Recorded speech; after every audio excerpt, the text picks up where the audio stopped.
Assalamualaikum warahmatullahi wabarakatuh.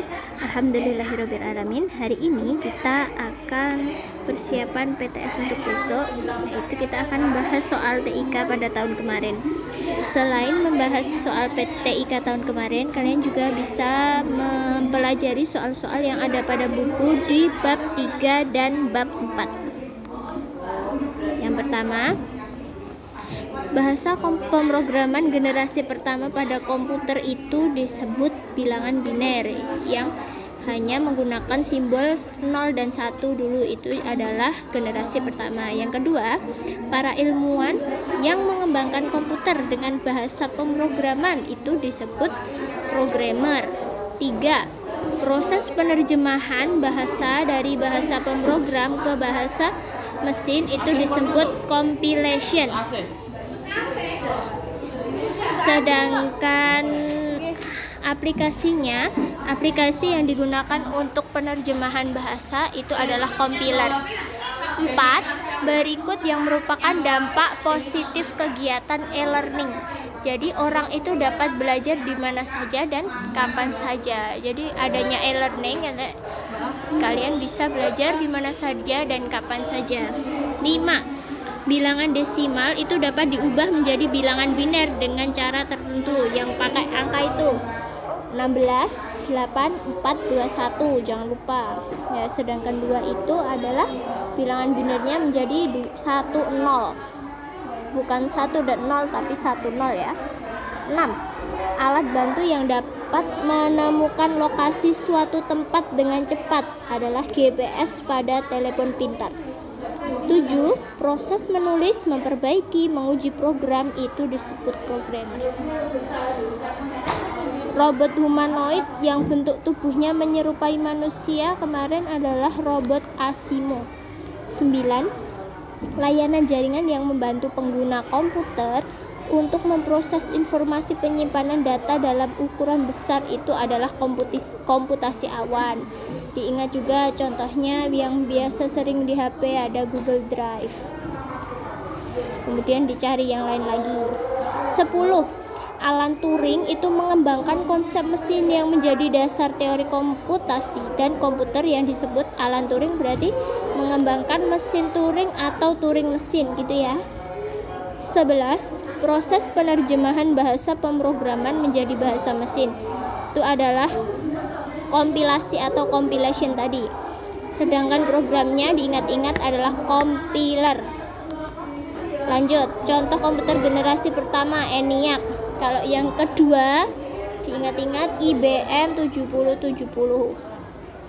13. Buku elektronik dapat dibaca menggunakan berbagai alat. Satu aja contohnya ada laptop, kamu juga bisa menggunakan telepon pintar. 1. 3. Algoritma dalam pembuatan program komputer itu yang menyusun adalah programmer ya. 2. Agar algoritma dapat dijalankan oleh komputer, maka sebuah algoritmanya itu harus ditulis dalam bahasa pemrograman. Lanjut. Karena apa? Komputer itu hanya mengerti bahasa mesin. Diingat-ingat komputer itu hanya mengerti bahasa mesin. 3. Di situ ada simbol yang digunakan dalam diagram alir. Simbol tersebut menunjukkan mengolah data. Kalau mulai dan selesai itu pakai oval kemarin. Menilai keputusan itu belah ketupat. Kalau data masuk keluar jajar genjang, diingat-ingat.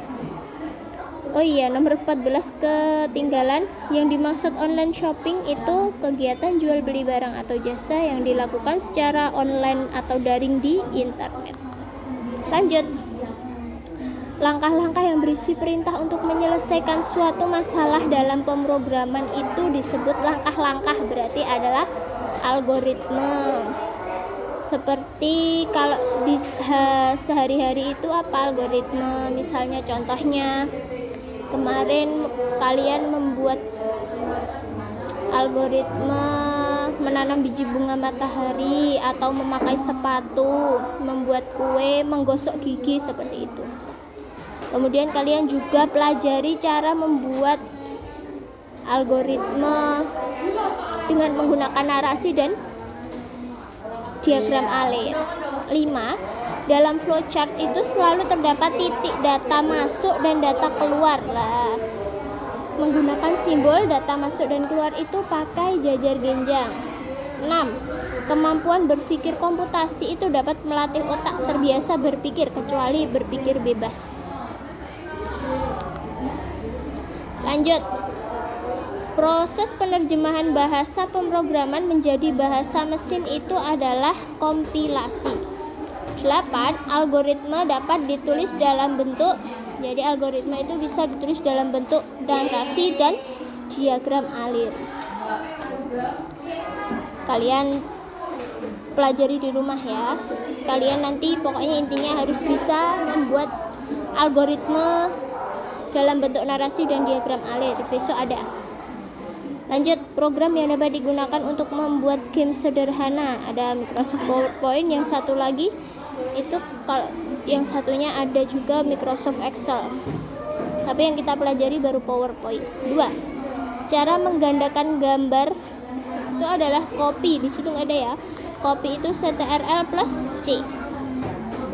Kemudian di paste CTRL plus V. Penutup. Nah, itu ada penutup gambarnya itu pakai rounded rectangle. Kalau rectangle aja pinggirnya nggak tumpul tapi lancip. Kalau itu yang seperti itu adalah rounded rectangle. Kemudian di situ ada pemberian efek animasi agar hilang lalu muncul lagi. Ini ya. Kalau entrance itu adalah efek untuk masuk saja. Misalnya tulisan atau gambarnya masuk, melayang masuk apa gimana. Sedangkan kalau exit itu keluar.